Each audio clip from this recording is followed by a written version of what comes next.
ओम नमो भगवते वासुदेवाय। ओम नमो भगवते वासुदेवाय। ओम नमो भगवते वासुदेवाय। ऊनविंश अध्याय पाठ करिबा। ऊनविंश अध्यायर नाम होउछि राजा पृथुंकर अश्वमेध यज्ञ। मैत्रेय उवाच एबे हो शुण विष्णु गाथा कहिबा पृथु यज्ञ कथा मिली सकल मुनि जने संतोषे पृथ्वी सन्निधाने यज्ञ करण उद जोगे सर्व संभार वाणी बेगे सुप्राची सरस्वती तीर्थे आरंभ कले ब्रह्मा वर्ते यज्ञ संभार इंद्र देखी से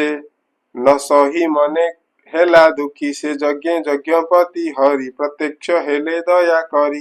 शंकर पद्मजोनि मिले सकल दिग पाड़े गंधर्व अप्सरा गणे मुनिये वेद उच्चारणे आनंदे गीत नृत्य स्तुति सिद्ध गृहक पंक्ति पंक्ति दानव दैत्य विद्या धरे से यज्ञ मिलिले सकले सुनंद नंद आदि माने हरिर पारिषद गणे कपिल नारद जे दत्त सनक आदि उपगत से पृथ्वी यज्ञ वसुमती धेनुर प्राय दुग्धवती कामधेनुर प्राय होई सर्व संपद देला मही नदीए इक्षु द्राक्षा जले बहिले लहरी उल्लळे घृत संजोगे दधि अन्न कुशे भुंजन्ति सर्वजन सकल वृक्षे मधुपन्ति जम्बूत प्राय बरसन्ति समुद्रे नाना रत्ने पुरी गर्जन्ति उल्लळ लहरी पर्वते चतुर्विध अन्न देई रंजिले पृथु मन लोकपालके लोकतुल्ये सर्व संभार संपादिले पृथुर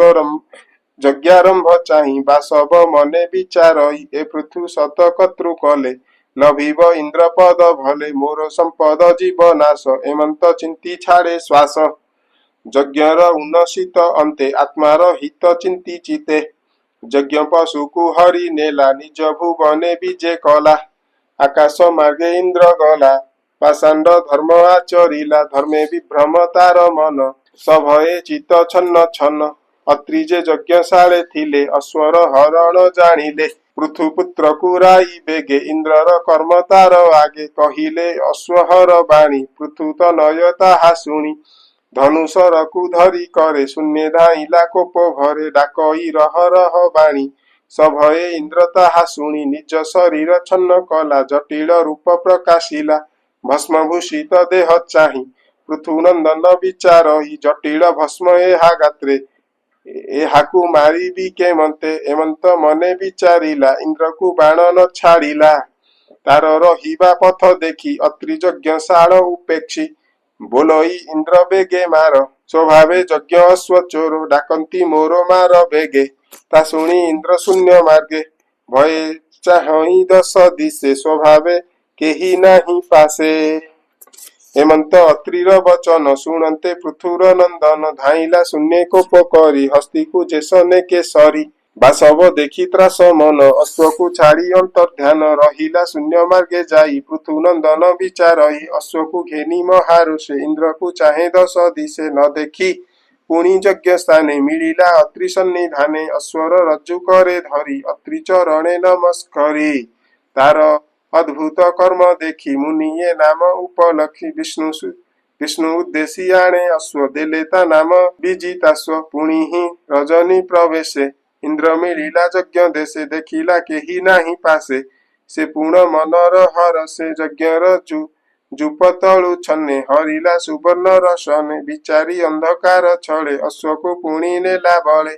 अत्रि देखन्ते शून्य मार्गे त्रासे पळाए इंद्र बेगे विजिता स्वर मुख चाहि बोलई अश्व आण जाई ता शुणी हस्ते धनु धरी धाइला घोर नाद करी डाकई रह रह बाणी तार वचन इंद्र शुणी पथे अश्व को छाड़ी चलते तक्षेणे गला अंतर्धाने पुणी से अश्व धरी करे मिलिला पिता यज्ञ घरे अश्व चोरांते इंद्र पथे छळे धइला रूप जेते पाषांड जन से ही मते रूप प्रकाशंती जगते पृथुर यज्ञ विनाशने इंद्रर जेते रूप छन्ने पाषांडे से ही रूप चिंती संसारे भ्रम से करांति के नग्न रक्तपंत धरे के भस्म भूषण शरीरे अधर्म मार्ग आचरन्ति आत्मार हित न करन्ति पाषांड मार्गे थाई नित्य दूषण देई बद